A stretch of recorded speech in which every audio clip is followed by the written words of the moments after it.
আসসালামু আলাইকুম বন্ধুরা, আজ আমি আপনাদের সাথে শেয়ার করব কিভাবে আপনি আপনার অলসতাকে দূর করতে পারেন। প্রথমেই বলে রাখি, যদি আপনি আমার চ্যানেলে নতুন হয়ে থাকেন অবশ্যই আমার চ্যানেলের সবগুলি ভিডিও আস্তে আস্তে করে দেখে নেবেন। অনেক সমস্যার সমাধান আপনি ইজিলি পেয়ে যাবেন। ধন্যবাদ। তো চলুন আমরা শুরু করি। যত দিন যাচ্ছে ততই যেন আরো অলস হয়ে যাচ্ছি। না ভালো লাগে পড়তে, না ভালো লাগে খেলতে, সারাদিন শুধু এই মোবাইল নিয়ে শুয়ে শুয়ে দিন কাটে। সত্যি আর ভালো লাগছে না, কিন্তু কি বা করব? বদলাতে তো চাই, কিন্তু কোনো উপায় খুঁজে পাচ্ছি না। যদি আপনার সমস্যাটাও ঠিক এই একই হয় তাহলে আজ এই ভিডিওটি আপনি শেষ পর্যন্ত দেখুন। আশা করি আপনি আপনার সমাধান পেয়ে যাবেন। আজ এই ভিডিওতে আমি সর্বপ্রথম আপনার সাথে শেয়ার করব যে অলসতা আসলে কি। এটা কি শুধুই মাত্র আমাদের মস্তিষ্কের কোনো ছলনা, নাকি এটা কোনো জিনগত ব্যাপার? তারপর আমি আপনার সাথে অলসতা দূর করার জন্য এমন কিছু স্মার্ট আইডিয়া শেয়ার করব যেগুলো অভ্যাস করা খুবই সহজ এবং যেগুলো অভ্যাস করলে খুবই উপকার পাবেন। তো চলুন শুরু করা যাক। প্রথমেই বলে নেই, অলসতা ঠিক কি। ধারণা করা হয় আমাদের পূর্বপুরুষরা একসময় জঙ্গলে বসবাস করতেন। তখন তারা জানতেন না তাদের পরবর্তী খাবারটি কি হবে এবং সেটি ঠিক কোথায় পাবেন বা কখন তার উপরে কোনো জীবজন্তু আক্রমণ করে বসবে। তাই তারা অলসতাকে কাজে লাগিয়ে নিজেদের শক্তিকে সঞ্চয় করে রাখতেন, যাতে পরে দরকারের সময় তাদের শক্তিগুলোকে ব্যবহার করতে পারেন। এই কারণে তারা প্রায় 80% সময় শুয়ে বসে কাটাতেন এবং 20% সময় তারা কাজের মধ্যে থাকতেন। ধারণা করা হয় তাদের থেকেই বিবর্তিত হয়ে আস্তে আস্তে আমরা তৈরি হয়েছি, আমরা মানুষ হয়েছি। যদিও এখন আমাদের খাবারের অনিশ্চয়তা নেই, বিশেষ করে আমরা যারা এই ভিডিওটি দেখছি, আমি তো আশা করি তাদের খাবারের অনিশ্চয়তা একেবারেই নেই, কিন্তু তবুও আমাদের মস্তিষ্ক কিন্তু এখনো সেই পূর্ব সময়ের সাথেই জড়িয়ে রয়েছে।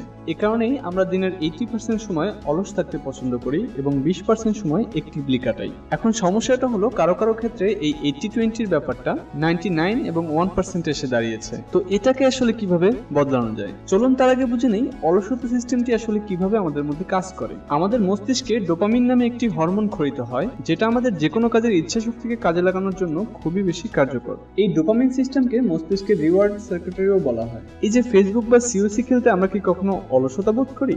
না, ঘন্টার পর ঘন্টা কোনো পরিশ্রম ছাড়াই আমরা এক নাগারে খেলে চলি। কিন্তু বই পড়ার ব্যাপারে সেক্ষেত্রে তো যেন 5 মিনিট ও 5 ঘন্টা লাগে। তো এরকমটা আসলে কেন হয়? আমরা যখন ফেসবুকিং করি বা সিওসি খেলি তখন আমাদের মস্তিষ্কের রিওয়ার্ড সিস্টেমটি অ্যাক্টিভ হয়ে যায়, কারণ এগুলোতে আমরা প্রতি মুহূর্তে নতুন কিছু এক্সপিরিয়েন্স করি। কিছু সময় পরপরই আমরা নতুন কিছু রিওয়ার্ড পাই, যেটা আমাদের মস্তিষ্কের ডোপামিন হরমোনকে আরো বাড়িয়ে দেয়, যার কারণে আমরা ক্রমাগত বেশ একটি ভালো অনুভূতি অনুভব করতে থাকি এবং ধীরে ধীরে সেটার প্রতি আসক্ত হয়ে পড়ি। ঠিক এই কারণেই পরীক্ষার আগে আমাদের পড়তে বসতে তেমন কোনো অলসতা অনুভব হয় না, কারণ তখন আমাদের মস্তিষ্ক খুব ভালোভাবে জানে যে এখন আমি পড়লে খুব ভালো নাম্বার পাবো, আর না পড়লে fail.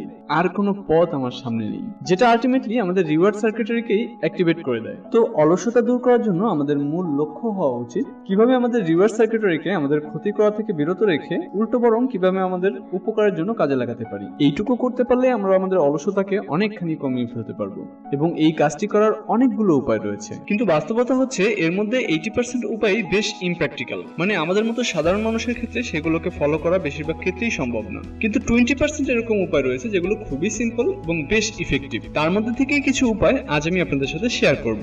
Smart idea 1, avoid the bet.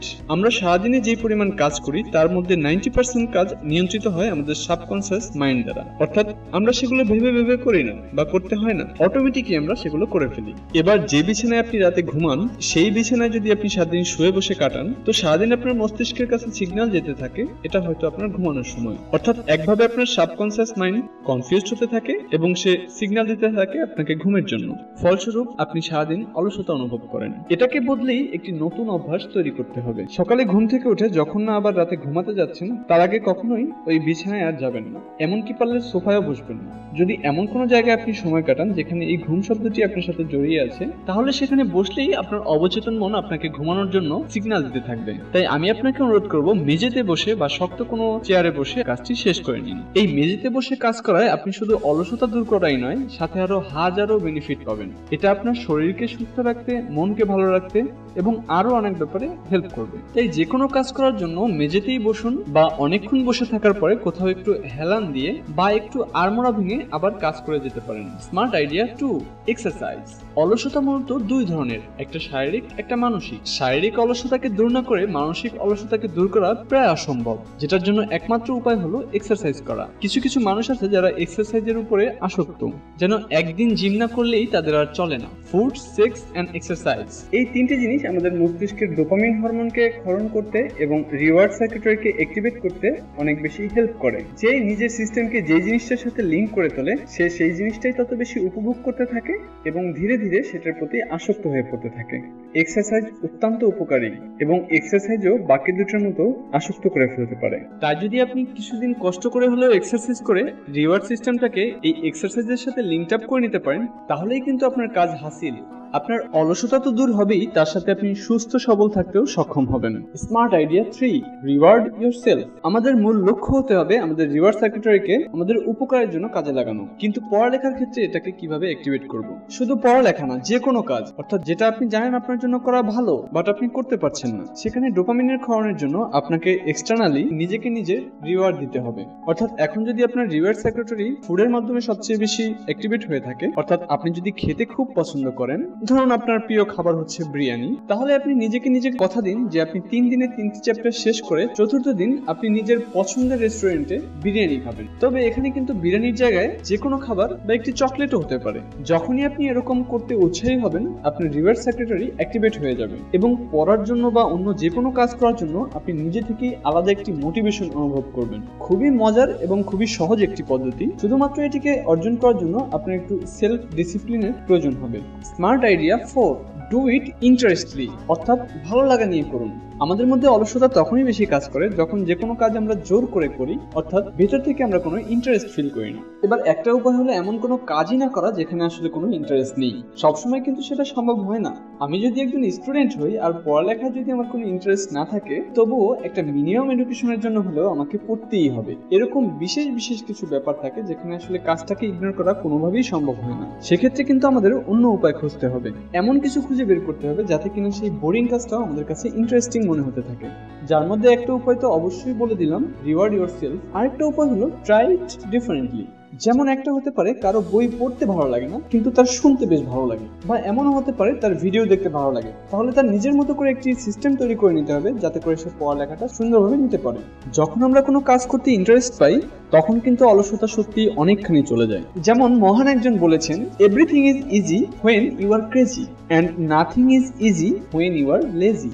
যেই 4টি স্মার্ট আইডিয়া আমি আপনার সাথে শেয়ার করলাম তার মধ্যে থেকে যে কোনো একটি স্মার্ট আইডিয়া আপনি বেছে নিন যেটি আপনার কাছে সবচেয়ে বেশি সহজ এবং ভালো লেগেছে, এবং সেটি আপনি প্র্যাকটিস করে করে 1 সপ্তাহ পরে আমাদেরকে কমেন্টে জানান যে আসলে আপনি আপনার রিওয়ার্ড পাওয়ারকে ইমপ্রুভ করতে পেরেছেন কিনা, কারণ আপনার ফিডব্যাকই আমার খুব প্রয়োজন। এটাই কিন্তু আমার রিওয়ার্ড সার্কিটরিকে অ্যাক্টিভেট করে। সবশেষে আপনার কাছে একটি ছোট্ট অনুরোধ, যদি এই ভিডিওটি আপনাকে এতটুকু উপকার দিয়ে থাকে অবশ্যই ভিডিওটি আপনি আপনার ফ্রেন্ডদের সাথে শেয়ার করবেন এবং আমাকে কমেন্ট করে জানাবেন ভিডিওটি আসলেই আপনাকে কোনো হেল্প করতে পারবে কিনা। তো আজকের ভিডিওটি এ পর্যন্তই। আশা করি নতুন কোনো বিষয়ের উপরে আপনার জন্য ভিডিও নিয়ে আসবো খুব তাড়াতাড়ি। সে পর্যন্ত সবাই সাথেই থাকুন। আল্লাহ হাফেজ।